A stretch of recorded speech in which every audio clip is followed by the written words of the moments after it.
Hi, in this video we're going to look at shape tweens again, but we're going to look specifically at what we call shape hints, which are things that we can do to make our shape tween look a bit smoother and a bit more realistic. Now on the screen here, I've just drawn a square, a rectangle. Obviously it's not a symbol because we're doing shape tweening, so it needs to stay as an image object. And over here on frame 30, I've just typed in the letter T with the text box. So I want to make this square shape tween to that T.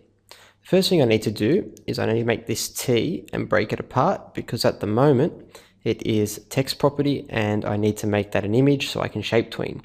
So I'm just going to go modify, break apart, and you'll notice that it becomes all meshed inside. If I go back to properties, it's now a shape.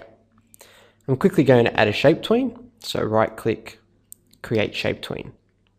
And we now have the shape tween. What I want to do though is actually put shape hints in. So it's going to change the way this rectangle morphs into this T. So I'm going to select the timeline and I'm going to click modify, shape, add shape hint, and Control-Shift-H is the shortcut. Now you'll notice this little red circle with the A appears. This is my first shape hint. Now you can click and drag these to wherever you want. I'm going to click and drag a shape hint to every corner of my square. Control-Shift-H was my shortcut.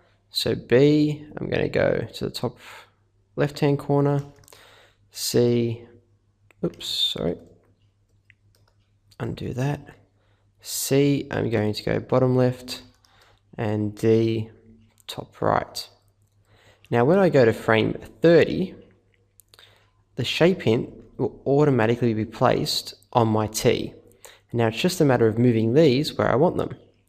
So I'm going to go to the corners of the T.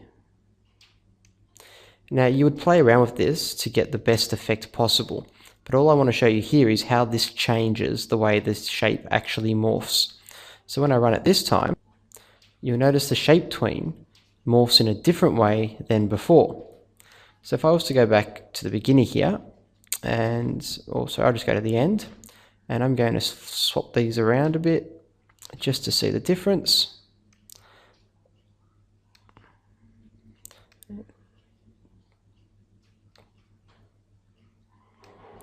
You'll also notice when it's off, it's red, which means it's not affecting it in any way. When it's on, it's green. I'm going to shape tween again.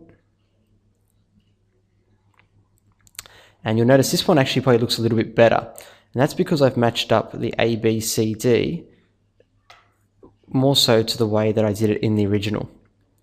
So you'll notice it's B, D, C, A, B, D, C, A. So the shape hints are forcing the morph into this fashion for what is a greater effect.